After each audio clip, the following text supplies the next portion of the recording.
We are live on YouTube too. Excellent. Okay, good morning, everyone. Nice to see you all from, as usual, from all across the world. So we stretch from London to New Zealand to Switzerland, Spain, etc., and South Africa. So welcome to you all. Today, first of all, a little announcement. Let me share my screen so you can see. So you're not going to the streaming software. Okay, so this is going to where I'm going to be next week. So obviously, I am not going to have a crypto hour. But I'm going to be relaxing somewhere and hiking and relaxing by the seaside, and I'm going to switch my phone off. Not even sure if I got Wi-Fi or not where I'm going, but I don't really want it, so I want to switch off completely. So I'm not going to run the crypto hour next week, but obviously we have we'll try and make up for it by this session, and then I'll be back as usual the week after. So I wanted to this week and last week, really all markets are being dominated by the Fed and by the US and events in the US. So let's start from there. And first of all, I wanted to start from a very long-term look. I mean, already we were talking about this last week. This is the dollar index. And it is a very long-term chart. So it goes from 1986 until today. So this is every bar. As you can see, every one of these bars represents 1 month. Okay, so we are now at a very extended value for the dollar. You know, historically very high value for the dollar as a currency that we haven't seen at these levels since the early 2000s. Okay, so that we now overcome this little peak that we had in 2002 after, basically we reached this peak in the 2000s, year 2000 worry, where a lot of people think that the world was ending, etc. But we are getting back to those levels, and it's interesting to see kind of like if we try and measure, I think because this is obviously it doesn't always go in one direction. As you can see, it goes up and goes down. So if we try and measure what happened in the past, this is the previous big movement from the 90s to, takes about 10 years, to 2002, and from bottom to top it was about 54%. Okay, now we can expect as the fiat keeps progressing through the ages, it is designed to get worse and worse. Okay, so we can expect the next movement to be deeper. Okay, so if we go now and measure here from, this is March 2008 when we reached the previous bottom, which was at the peak of the 2008 subprime mortgage crisis. Okay, and where are we today? We are at about 55%. Growth of the value of the dollar compared to the low in 2008. But first of all, what does that mean? What does that mean? The dollar being up, the dollar being down. Really, it's kind of like the dollar going strong against other currencies and against other economies. It means fear in the market. Okay, because the dollar is seen as a reserve currency. So whenever people are fearful, or they are not more than fearful, also. They don't know what's uncertain about what is going to happen. They tend to keep their value in dollars, and then investing once they are sure they're a little bit more confident about the economic growth, and then they move on. The market starts moving on and starts growing again. So generally, the markets are stronger once the dollar starts getting turn around and starts getting weaker, because then dollar being cheaper means that the producers in dollars can sell more, and being the US the strongest economic power in the world, although now it is fighting that with China. Obviously being a high value dollar is not good for the American economy, because it means that their products cost more for everybody else to buy. Okay, simple as that. But also, what does it mean, from here to there? It means this is a movement that starts right here in 2008. Okay, make no mistake. And just to make it, just not to make it too complicated, I assume that, most of you have a credit card, if not all of you. If you're lucky if you don't have one, but you'll say most people have a credit card. Okay, so what happens down here, and people started thinking, okay, crikey, this month I might not have enough to pay my credit card balance. So what do I do? Because the interest rate is very high on my credit card. I'll tell you what, I'll get another credit card and borrow money for that, because that's interest free for 12 months or something like that. And I'll pay the balance of this one, and then I have, the debt on the other one. And we have been playing this game at a national level now for about 15 years. Okay, to the point where we have added onto, almost like imagine that you added onto your credit card, and your credit card debt is growing all the time, but you're kind of like you rob Peter to pay Paul, really. So we move, debt from one place to another, and so that we have just about enough to pay the interest every month, but at the same time the capital debt are kept growing, and we are now in the position where central banks don't know where to turn, and so I want to show you. We're talking about the calendar. This is the economic calendar I refer to. It's just as simple. There are many of these online. I use this one, but it tells you what's the economic announcements that are happening every week. And if you concentrate on the red ones, that kind of like the announcement really move the markets. The other ones are less important. But last week we were talking about a symposium in Wyoming where many central bankers were congregating across the world.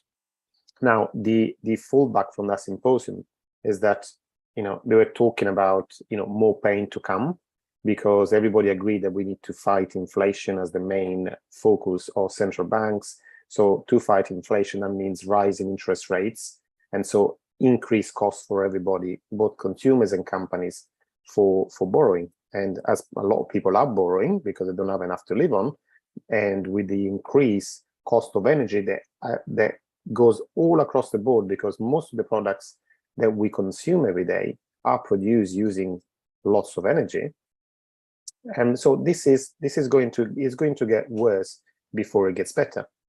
The big announcement for this week is this one, which is happening again today in a few hours, which is the non-farm employment change. So the number of the difference in employment from one month to the next. So is employment going up, is going down? Okay, so this is on the right hand side here, which is 520K. It was last month's figure. So it means that 528,000 people were employed more than the months before in the previous month. This is the expectation for this month. Okay, so 295, which is about half. But if we look at Wednesday, we already had a private, this is ADP, so this is the kind of like a private measure of non-farm employment change that precedes the official measure that comes today. So this was the kind of like the preview in a way, and so as we can see, the preview came in at almost like 1/3 of what was expected. So what I'm trying to tell you is that probably with a very good probability, this announcement will come far below expectation. So what it means is that a slowing down on the American economy, and this is not surprising, as again the global economy is worsening generally. So there is less demand coming from outside the United States, and from inside the United States, interest rates have gone up already. So they're starting to now bite, okay, because the interest rates that was the raise that came from the central bank now is starting to feed through to the market in terms of higher borrowing costs. for both consumers and companies. Okay, so obviously, if companies are paying more to borrow, to grow, obviously they got less money to invest and pay new employees. Okay, and so this number is expected to go down, and if we sorry, I'm just trying to find my articles. Then we come to so this is a comment on what was discussed, as I said, last weekend. And in a way, is sometimes a lot of attention. Last weekend wasn't a kind of like a hard announcement in the sense that they weren't announcing numbers, okay, but they were talking about the attitude towards the future. Okay, so it's a lot of attention is spent dissecting the words of Jerome Powell, the chairman of the Fed, understanding exactly what it means. Okay, and a lot was made about the fact that he's not talking about any soft landing anymore. Okay, and so that was expecting, so the concept of soft landing, so that the economy kind of like slows down for a little while, a little bit kind of like it just rests, let's put it away, before it starts the growth again.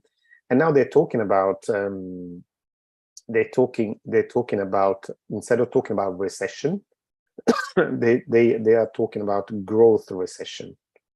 So they referring to a period of slow or little growth with rising unemployment.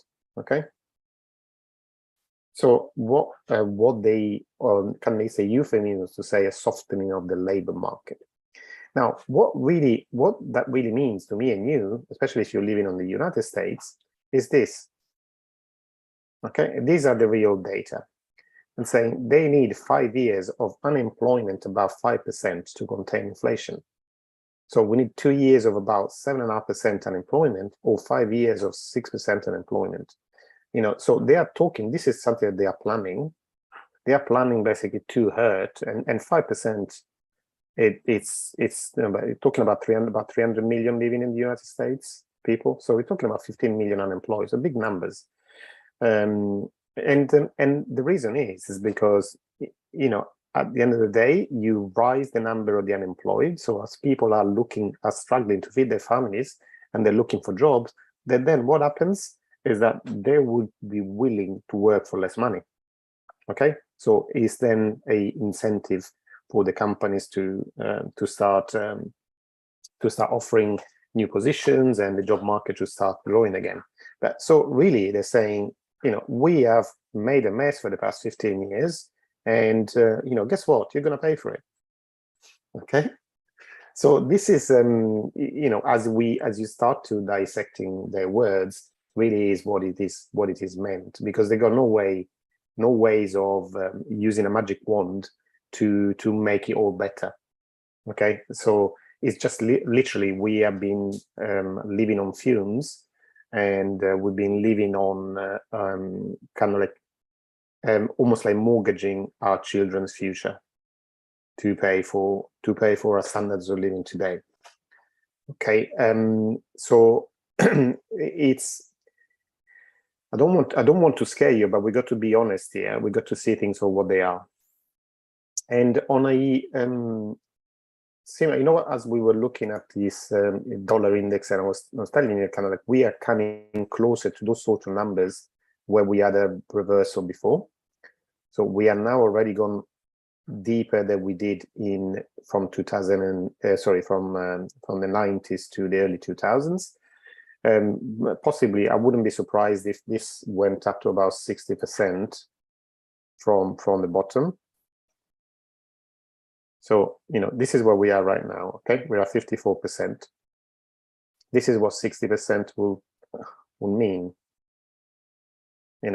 Growing to well within this thing, well within this the top of this.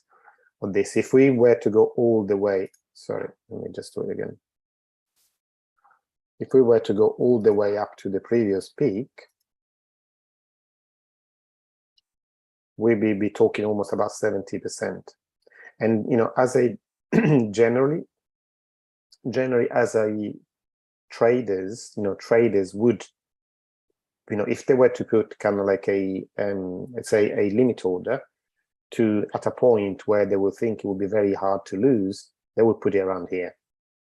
Okay, at around this 68%. I mean, I don't know if we get that high again, because it's still quite a distance from where we are now. But this would be kind of like the target for many people to turn around and start actually selling the US dollar against everything else, all sorts of other assets.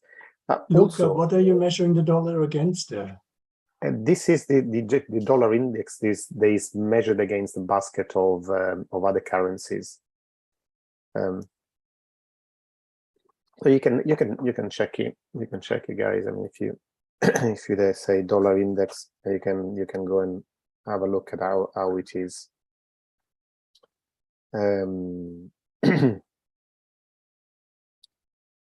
Let me see. What does DXI stand for? What is a DXI? Okay, it's a value of the US dollar versus a basket of global currencies, and these are currencies. They have a significant trading relationship with the US. So we're not talking about things that are not relevant to the US market, but so this will be measured against the pound, the euro, the yen, the Australian dollar. So all countries that got strong trading relationship, Canadian dollars and so on, strong trading relationship with the US. Thank you. Now, if we look instead at, we go in here, we go into, guys, for you, is it easier to follow a dark chart or a clear chart? A white background or a black background? It doesn't make any difference for me. I like white more. White. Okay, let's have it on here then. So let's change this for Bitcoin.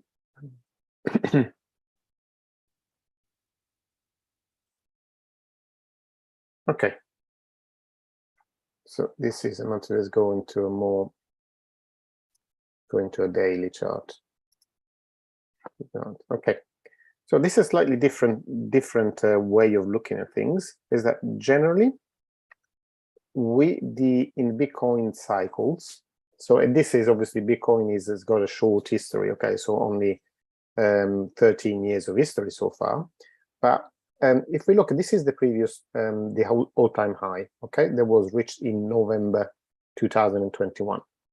Now, historically, in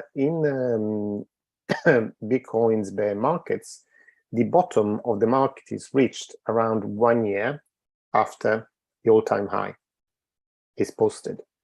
So if we are looking now at November 2021 as the previous high, it would be, kind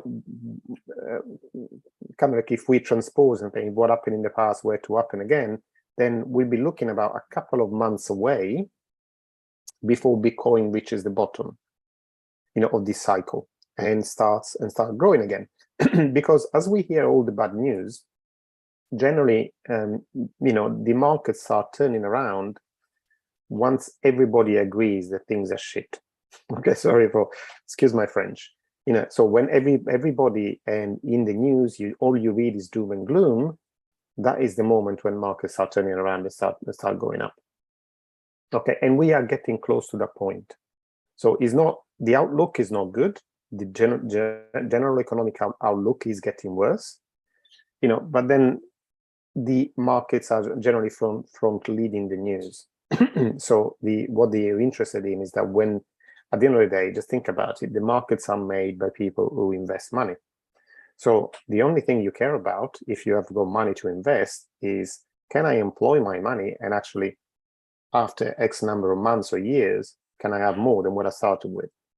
So everybody is looking, everybody that has funds on the side, ready to invest, is looking, okay, where is the best point for me to deploy these funds? And generally, the middle of the crisis is the best point to start buying. And we can have a look at it in here. Where were we?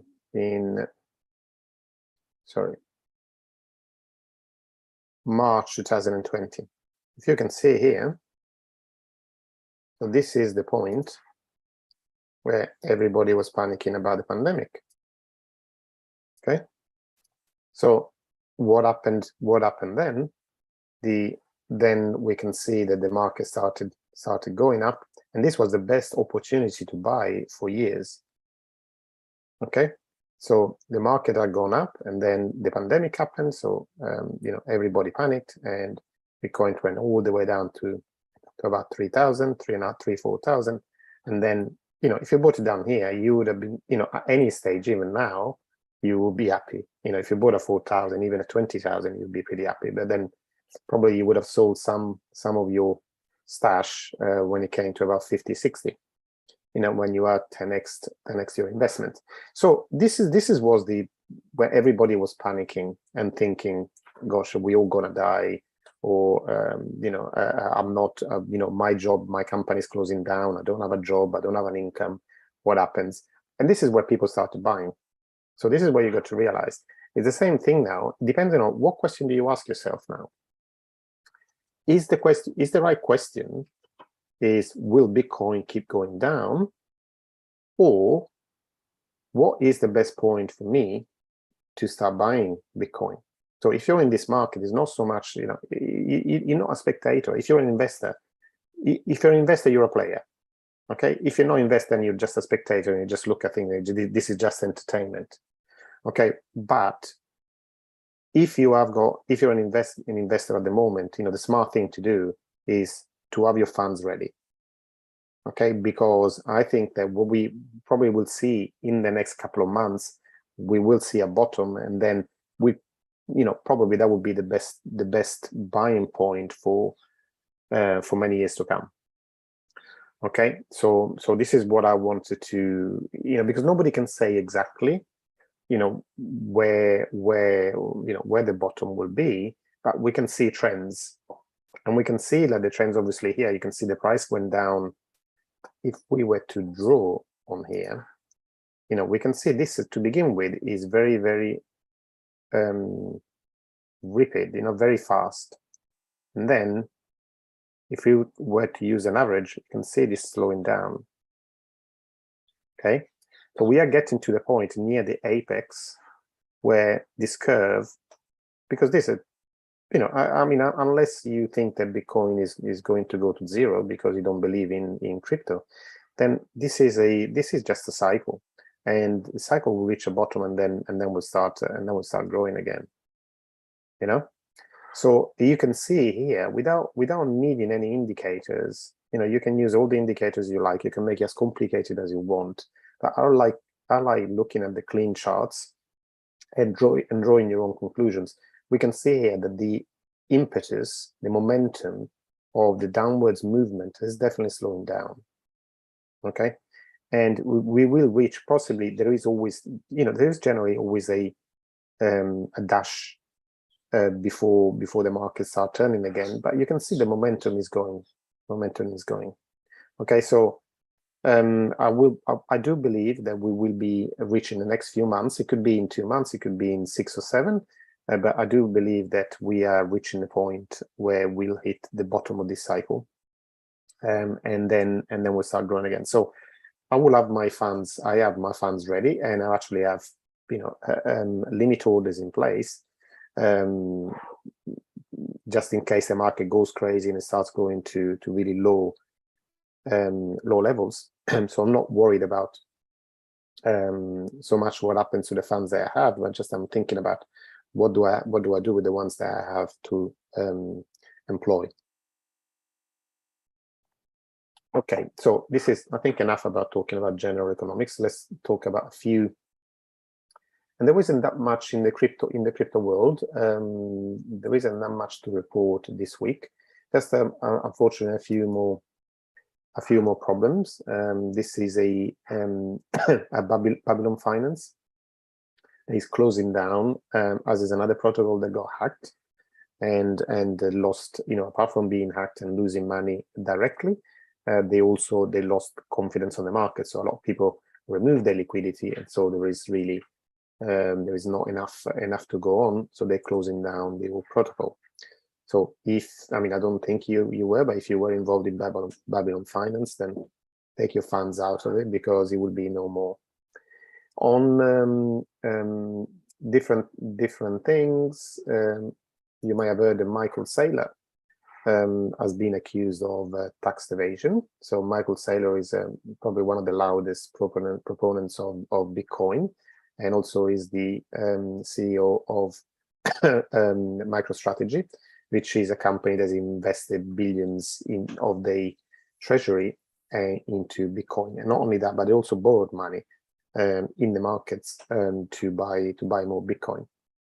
But it shouldn't be the effect Bitcoin or even the company itself, because it's being he's being sued personally for tax evasion. But obviously, as usual, whatever is called like bad news have a way of coming to the ears of the uneducated and think, yes, look at that, they're talking a lot about Bitcoin, and then it doesn't pay its taxes. They're all like they're all crooks, and etc. And it's kind of like it leaves a bad taste in the mouth, and obviously it's not good PR for the crypto industry in general. That probably the one that is loudest about adoption of crypto is is being sued for tax evasion. Okay, so let me start closing a few things.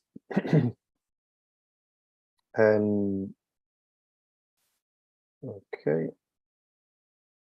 so this is what we were talking about before, and you can say you can find these articles yourself. You can read them.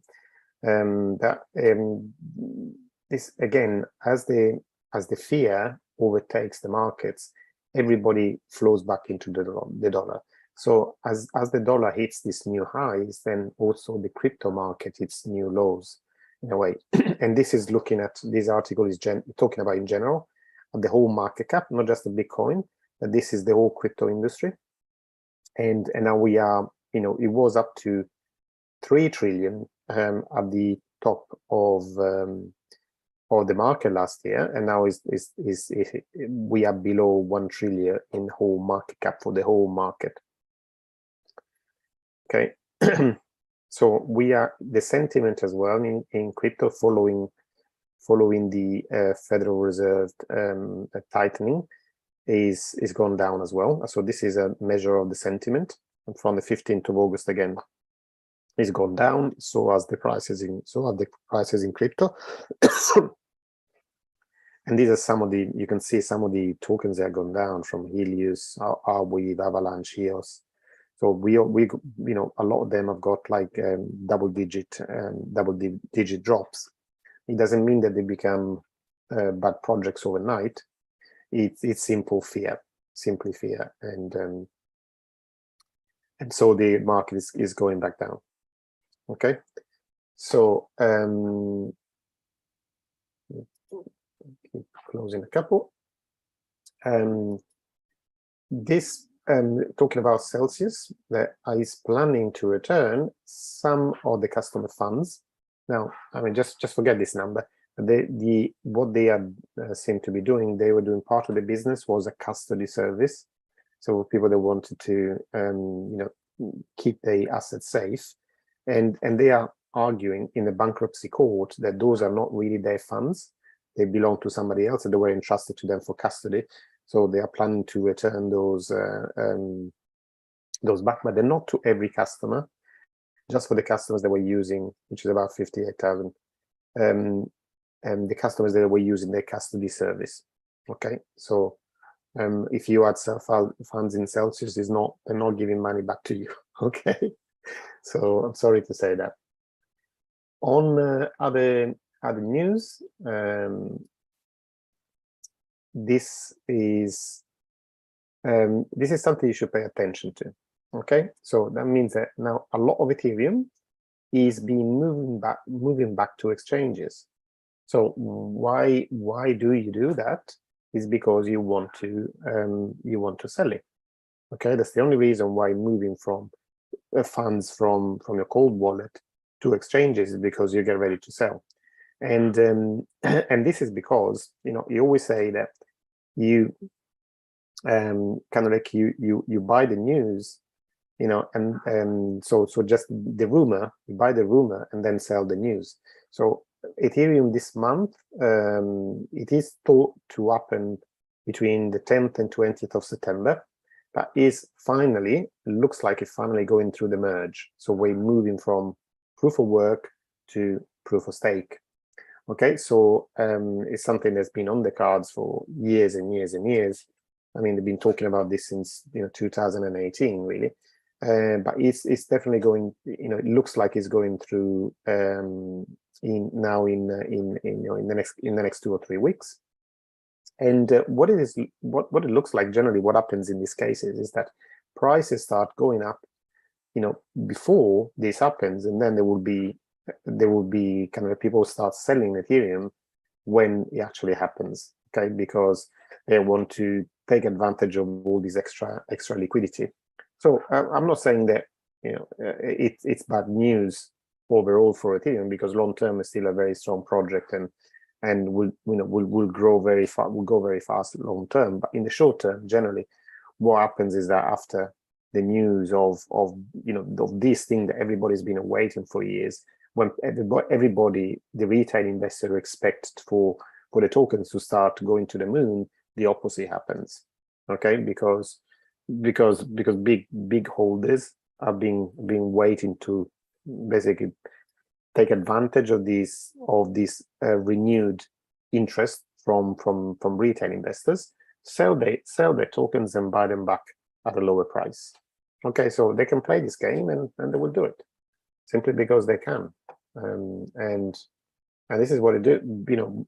What we have in these with these crypto hours, because money flows from the uneducated to the educated.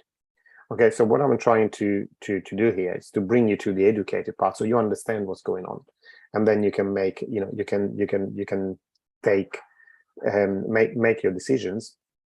And all this, and this is not financial advice, but it all depends on at the end of the day how you consider the assets that you bought. Are these, if for you this is a long-term asset, and something that you want to keep in your portfolio for the next 10 years, then don't worry about it. Just forget about all of this. But if a lot of people are in are trying to time the market, trying to get an advantage of these prices going up and down, then these are things that you need to pay attention to. On a so a couple more things, that these are kind of like structural news, let's put it that way. Now, if you followed cryptocurrencies from last year, there's been a big discussion in the US about who should regulate cryptocurrencies. Should it be the Fed? Should it be the Futures Commission? Should it be the central bank? Who should actually drive regulation and policing of the crypto industry?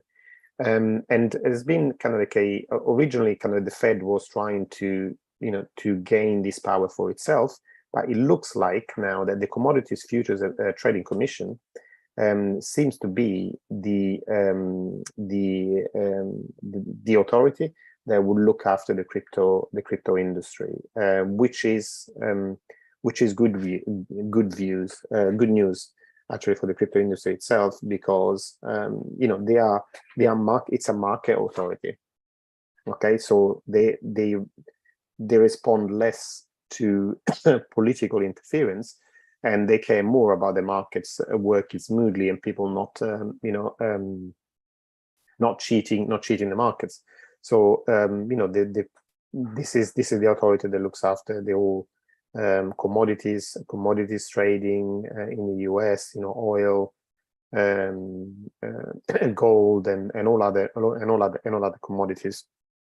So it has a softer stance towards crypto than the aggressive stance that the Fed has had for many months. Okay, so so regulation is coming anyway, will come. The thing is that what form will it take and who would be driving it? Okay, so although regulation is not not many people in crypto are jumping up to the idea that regulation is coming and they're just welcoming it. At the same time, it will come anyway, so it might as well come from a good source than from a bad one. So that's I personally see it as good news. Other people may see it differently, but we'll see what history will say. Other thing, this is mainly crypto related. This is the MakerDAO Foundation, which are the founder of the DAI stablecoin, one of the oldest and strongest stablecoins on the market, which is not a fully collateralized stablecoin like USDC and USDT, but it is a algorithmic stablecoin. So it keeps the peg to the dollar through through an algorithm. They got some, obviously, a lot of funds in the treasury, but the mechanism that they use for pegging this currency to the dollar is different from other stable currencies. And they'll be talking about free floating DAI entirely, so completely depegging it from the dollar. And because what they wanted to do, what the plan is the idea that if you have deposits somewhere, those deposits would be possibly seizable by the authorities. So if you have money or gold or whatever you have in a vault somewhere in the United States, then there is the possibility that the authorities will come and get it from you. Okay, and there have been strong rumors of something like that happening. So the idea is to take it completely out of authorities' hands, and they would be accumulating. So the plans are, so they're discussing at the moment, but they have got like 3 different stances that could be used to accumulate funds. One, the pigeon one is for maximum growth. The eagle is a balance between growth and resilience, and the phoenix would be maximum resilience at the cost of less growth. But the idea would be that for 3 years, for 3 years, they would accumulate, the treasury would accumulate different assets before cutting back on real world plays like bonds and similar thing, deposits and so on. On a favorite subject also, Cardano. It's coming closer to this Basel upgrade, which, as I funny enough, both Cardano and Ethereum are coming towards very important updates at the same time. And again, this should be happening in September. Now they have reached the 75% of the stake pool operators. At the moment, apparently, they're at, I think, 77+% of the stake pool operators are upgraded to the new software. Now, a couple of big exchanges have already upgraded, and they're ready for for the upgrade. Binance and a few others are in the process of integration, and Coinbase, as usual, they I won't use this word on live, but they're not nice people generally, and they're just dragging their feet. So they're not ready for this upgrade at all. So what it means is that if everybody else is ready, once there's Binance, Kraken, and a few of the others have completed the integration, what could mean is that Coinbase users find it difficult to sell or move ADA. But so the three proofs that they wanted to have ready before the update was one it was of at least 75% of the SPO using new software, and that's already been achieved. Then they're talking about the exchanges, they own most of the liquidity on Binance. Most of the liquidity most of the Cardano liquidity to be upgraded to the new system, and and now 2 of the top 12 have done this, and many others are in the process. And then the several decentralized apps have been tested and be ready for the new software. And ADAS actually is announced being the first DeFi protocol launched on Cardano, and is completely ready to go with the new software. So these are, both the 2 and 3 proofs are going and moving forward, and not quite there yet, but we're getting closer. I think I have I've ended. Okay, let me stop my sharing. I've covered the things that I wanted to cover. So let's now open this to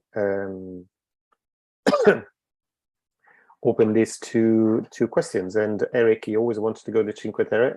I know you're not too far from there, so you should drive down. And if you're I know that you like hiking. There are some really spectacular hikes there. It's famous, it's famous for hiking. And this, for those of you that don't know the Cinque Terre, these are 5 villages. They were pretty much landlocked. So the only way to get to them and moving from one to the other was on foot. So you got these long hikes, hour-long hikes along a spectacular coastline. That is really paradise for hikers, and also, pretty decent coastline as well, and being in Italy, decent food at low prices. So for the price of one dinner in London, you probably can get 3 or 4 out there. which is an attraction to me. You can see my tummy, but it's quite sizable. So okay, shall we? Anybody has any questions? Feel free to either unmute yourself and ask the question. Hi, Luca. Can I just ask then, with Cardano, if Binance doesn't have the upgrade done, does it mean that you won't be able to buy more Cardano on Binance at the time, or? No, they won't push the upgrade until and I mean, Binance is a very big holder of Cardano. They run many stake pool themselves.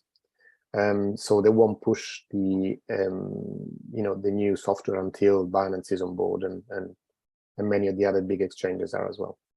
Okay, so they have to wait for Binance then, basically. Well, they had said they want most of the liquidity to be ready, because otherwise it wouldn't make sense to push the upgrade if people can't use it. Agreed. Okay, so so because Binance hasn't done it yet, then we don't need to worry about it yet if we only use Binance as opposed to no, don't worry. There's no. I mean, I can't see them going forward without Binance, to be honest with you. Okay, thanks. So don't worry about that. Luca, do you feel like Cardano is going up? The price of Cardano is going up once this fork is done, past, whatever? Or okay. What is the main, how do you say, doing of the new Cardano after the fork? What is the main reason for doing it? Okay, well, the new reason is that, all blockchains are continuously developing and they're releasing new functionality. Now, this update is the end of an era for Cardano. And what a lot of providers are waiting for is for the functionality releases. And really, kind of the whole of DeFi sector on Cardano is waiting for this to happen. So, I mean, nobody can say what price would do, because price is pushed by the market, and sometimes, you look at the metrics for the business itself, and and this is just often happens either for Cardano, for other blockchains, everything is going up, so very positive, but the price goes down. So the price is, at the end of the day, supply and demand from the people who trade these tokens. But what we can say for sure is that after the upgrade, the activity on chain will boom, will skyrocket, because there are at the moment there are literally hundreds of dApps that are waiting to release their product to the users. And once they do, there will be a lot more transactions on the blockchain than there are now. And already Cardano, in talking about transactions on chain, value that is going through the Cardano blockchain, it's higher than Bitcoin and Ethereum. And on some occasions, some days, it's higher of both of them combined. So it's already the top blockchain in terms of volume transacted. This will make that number increase very much, and will then get a lot of DeFi really started growing on Cardano. And from the point of view of security, we've noticed there have been so many criticism of Ethereum as a protocol itself for DeFi, because there have been so many. We read every week about hacks on Ethereum protocols. Cardano has got a much higher security than Ethereum in terms of software. So it is. I mean, I personally think that it will be very strong in the DeFi space long term. I'm not talking about tomorrow. What's the difference of the price next month or the next 3 months? But I'm looking, for me, Cardano is one of those assets that I'm really happy to keep long term, because I can see what the direction of travel is and what they're trying to do generally. And so I am fairly confident that their offering was particularly well suited for DeFi, and so a lot of funds will find their way through either directly, through using Cardano, or with some of the solutions that they have, because they already have Milkomeda, which is a side chain of Cardano, where you can already interact with Ethereum tokens, but using the Cardano blockchain, using the extra security of the Cardano blockchain. So I'm very I know I talked about it. I talk about it every week, and then I know Jonathan is not here today, but normally he's on the call as well, and we're all very excited about what they are doing for the future. So and the fact that the approach they take is very, very systematic, very scientific. So so they're very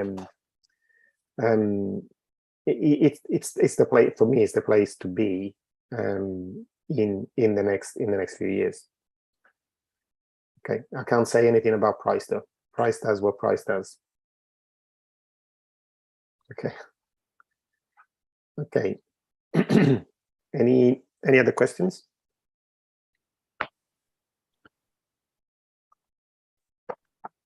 Can ask questions about anything. If you want to ask me how to cook a perfectly good Italian meal, I can talk about that as well. Crypto is fun. Come on. I haven't thought about a crypto meal yet, but that Italian food, yes, it's something that is part of my passions. Crypto, Italian food, table tennis. Bring them up. Table tennis as well. I'll talk about that. But back to Ethereum, do you think it's going to happen on time in September, or is it not going to go ahead? No, it should happen now. They did say originally it was going to be on the 15th. Now they are being a little bit more vague. It's in between the 10th and the 20th. But it's already, all the testing has been done pretty much. So it's really starting to pull the switch, so to speak, and to start creating the first block on the proof of stake chain. Once that happens, then the merge will have happened. And if it does happen on that day, the price will go up, and if it doesn't, the price is likely to go down? No, doesn't really mean that. No, sorry. Okay. There's probably, it might be a completely dumb squib from the point of view of the price, or it might see. I mean, everybody is expecting a lot of volatility, coming to the actual release date. And so I think this is part of the reason why they're not saying anymore is going to be on that particular day, because they wanted to stop people like taking advantage of that, and they're just keeping it more like a low interest event, so that traders don't know exactly when it is going to happen, so they can't really push their agenda onto that particular day. Okay. Wasn't it when you staked Ethereum that you could not unstake it until the final day until the proof of stake is coming out. So won't there be a surplus of Ethereums now on this very day? It's yes, staking, depending on where you stake it. Staking directly on the Ethereum Beacon chain, yes, and not even straight away after the merge is available. So there is a kind of an unlock schedule as well. But you could stake in other places where you can get where you can use it. For example, if you stake on Anchor, you could still use it. You stake it on Binance. They got different things. So the liquid staking platforms like Binance, for the centralized exchanges, or like Anchor from a decentralized exchanges, you can still use your Ethereum and buy and and sell it, even if it is staked.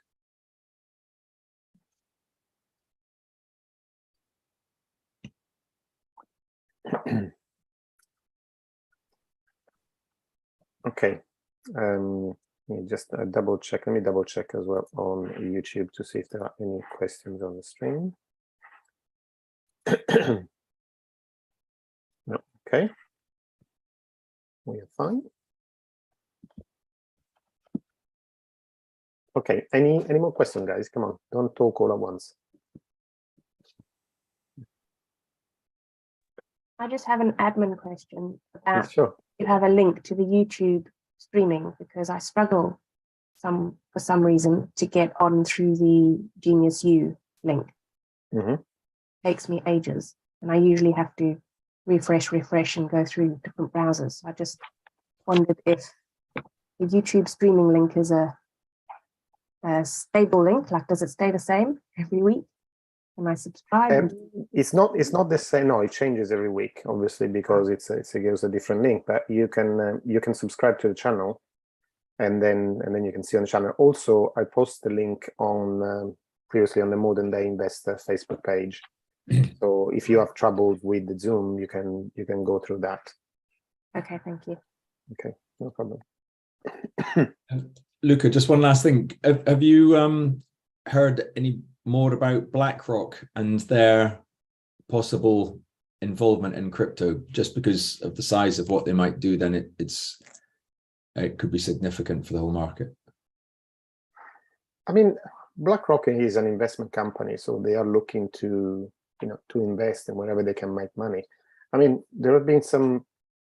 What we've seen in the past few months is that there have been some protocols that were unsafe, and obviously some very clever people have got together and say, okay, how do we exploit that?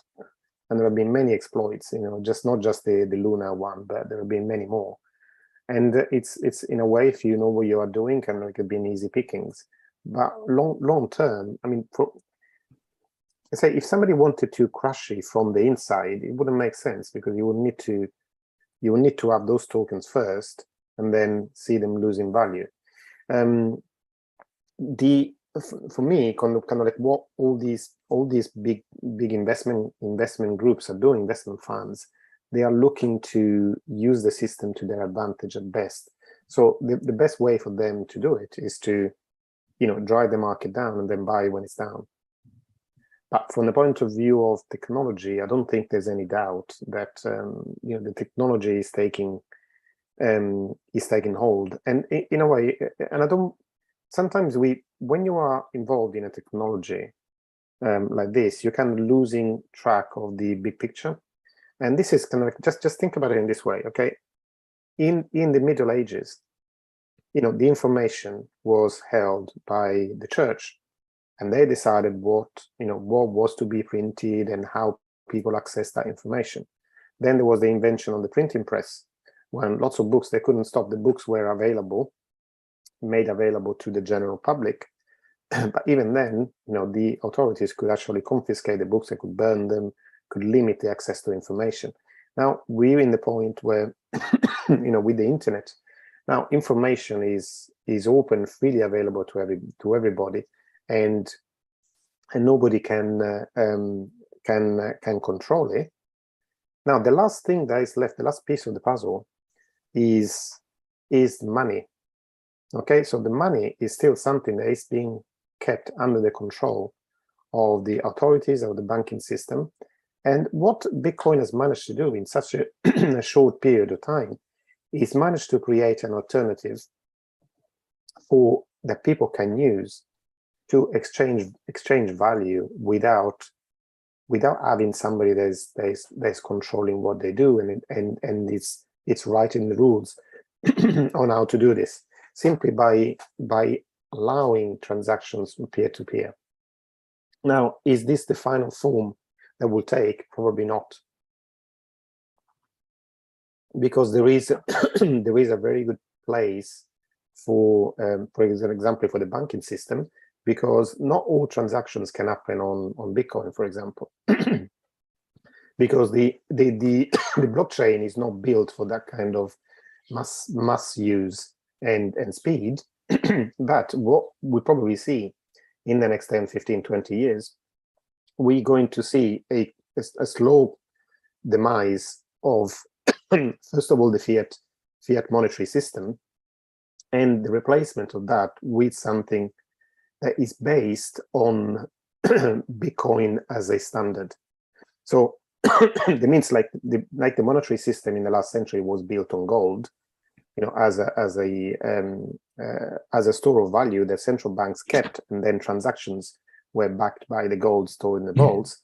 Now the same thing will happen. Like the banking system would work to manage day-to-day transactions, and then would just, the same way that they do now, banks trade with each other, and then they don't, when you make a payment, if I make a payment to Eric or the other way around, nothing, the banks that they just change it between themselves, and then at the end of the day, they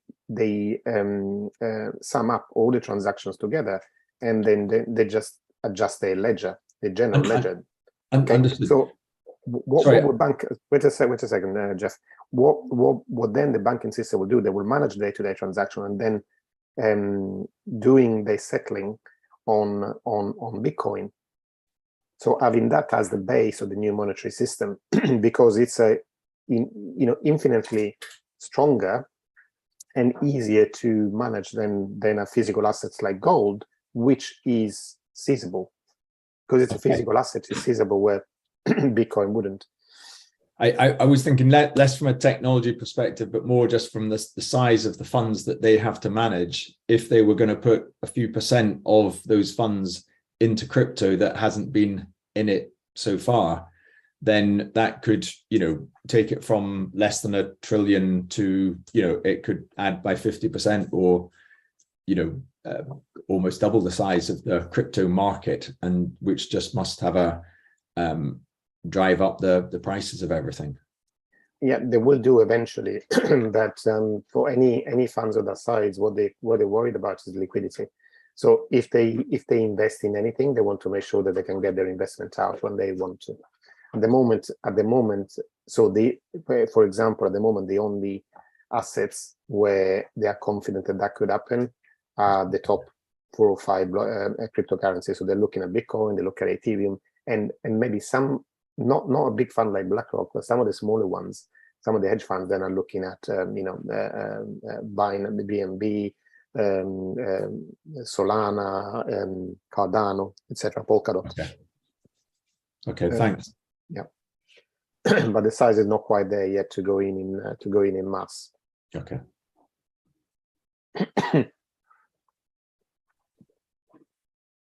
Okay. Hi, Cornelia. Hi, good morning. Just a small question. I said, well, this gold is seizable. My feeling would be that I consider at the moment Bitcoin more seizable than gold. There have not been so many big gold, thefts, and there's hacking all. How do you see that in the future? No, I'm sorry. I was talking, Cornelia, what I was telling about seizable in the sense of point of view from the authorities. Oh, yeah. Okay, so they can go in like they did in the UK, and they pretty much stole about 20% of everybody's pension. Yeah. Just like this, with a stroke of the pen. And they can't do that. Yeah, they can't do that with Bitcoin. Can you repeat that, Luca? Well, I mean, what happened in the UK, under David Cameron, when they basically they're taking 20% from everybody's pension, and they appropriated that money. Basically, it's a pension tax or 20%, they hit everybody's pension. And that's basically the government taking your money that you accumulated throughout your life. Yeah. And what year was that? Oh, this quite a few years ago. So it's yeah. So it's these They things could are, do it again. it's possible, because it is possible. At the end of the day, this is what, just very quickly, everybody thinks that there are being really these grey minds that are behind the monetary system that we use today. Okay, almost like something had been planned to, and there have been all these structures put in place to have the monetary system we have today. It actually wasn't at all. It was almost like they made it up as they went along, and that's the reality.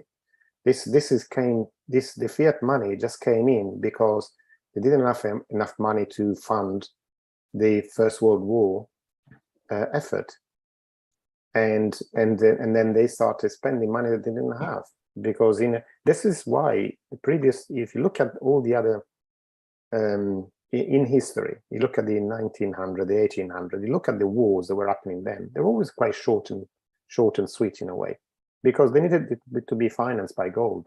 And when a country ran out of gold, they didn't have any money to finance the war anymore. So the wars were quite short. They were kind of like military operations. They're quite focused on something. But the First World War was the first example where the government started spending the nation's accumulated wealth for a war effort, and then that went on for 5 years. And that was the start. At the end of the day, they couldn't repay the loans that they have taken from the markets, under false pretense, because this is how we started. I mean, this is Bank of England started it all, by the way. So we got the other we were first or something else here in the UK. Okay, we've given this to the world. Same as football and all the other sports that everybody else does better than the UK. And yeah, that's the way. So this is the thing. And this is why there has been kind of like the Bitcoin movement.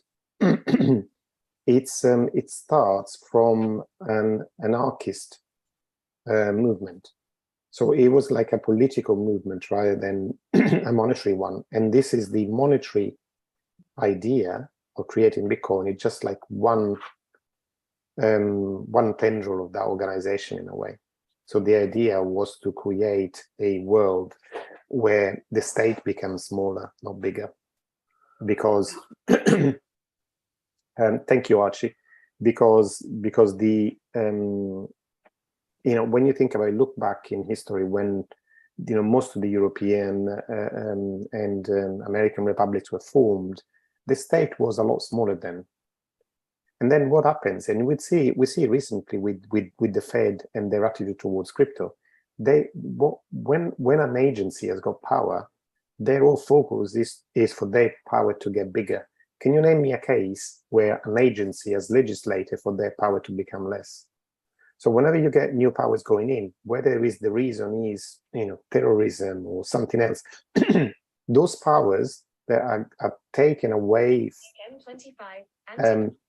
for a particular reason, they are never taken back. They're never given back to go back to the previous situation. And so this state feeds itself and gets bigger and bigger and bigger, and it gets to a point, and I think now we are getting to the point where a lot of people are realizing this big thing is feeding itself, is not feeding us, is not working for us, is working against us. And so this is why ideas like Bitcoin then take hold so quickly, because they're kind of, the light bulb comes in and thinking, actually, you know what, there's a better way of doing things. We don't necessarily have to do this. And I think we're going through a decoupling of the state, nation state, and the control of the economy. Because if we go back 100 years, we already had free trades across the world, because there weren't any exchange rates between currency. The only exchange rate between currency was the weight of gold behind the coins, and that was the only exchange rate. So people could trade freely across the world because they were trading in gold. this, and just ask yourself the question: we're in the 21st century. Does it make sense, especially when you're talking about, in particular, we live in Europe, which is, a very tight space, and does it make sense to have 20, 30 different currency where a lot of people are trading across borders? So what's the sense of having all these different ways of changing money? This is a system that was okay for the Middle Ages, for 200 or 300 years ago when travel was very restricted. Now it doesn't make sense anymore. When the trade is global, it does, for me, really doesn't make sense. So I see there is this movement of although the UK has left the European Union, but there is a movement to have this pan-national organization growing bigger. And I think within our lifetime we'll see probably a few trading blocks having most of the power. So it will be an Asian trading blocks, an American one, a European one, an African one probably. So because there are definitely a lot of advantages to have in getting together. I mean, just think about foreign exchange.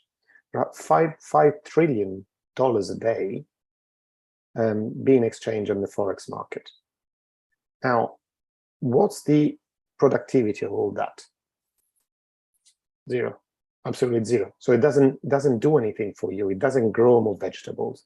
It doesn't. It's just a system that's being put together, and it's almost like feeding itself. So we keep building more infrastructure, more banks, more financial systems. They are not adding anything to our work. Because at the end of the day, what creates value is yours and mine work every day, what we do every day. And the fact that we do it, in Australian dollars or in euros, or I think doesn't really, and we exchange one for the other, doesn't really, that activity doesn't have anything to the world's economy. It's just an empty activity. Okay, and this is, at the end of the day, if you look at it long term, money always flows to whatever is most productive. Okay, so and this is why I can see the blockchain as a technology will grow, because it offers a better solution at the end of the day. Don't look at too many technical details, but better solution for everybody, so better usability, and also economically it's cheaper and more efficient. So for me, that's almost like everywhere I need to look. Then the details will work themselves out, and we're all here to see exactly what the people that are cleverer than us can make happen. But at the end of the day, this is what's happening on the base layer, and will then trickle through to us in time. Okay, guys, so we've gone now about 10 minutes over time. So I'm going to close the call now in a minute. Just to remind you, everybody, then I'm going to be away for the whole week next week. So both the Monday, the Monday call and the Friday call next week will not happen. But I'm going to be back the week after. So I wish you all a great weekend. Thank you. And hopefully the market, the crypto market, will not crash. I will be switching off all my devices for a week. So no, Enjoy I'm your joking. holiday, Luca. I'm joking. Thank you. Thank you. Thank you very much. Enjoy your holiday. Bye. Thank you. We'll see you next week. No, the week after, guys. Okay. Bye, everyone. Goodbye. Thanks. Bye. Bye.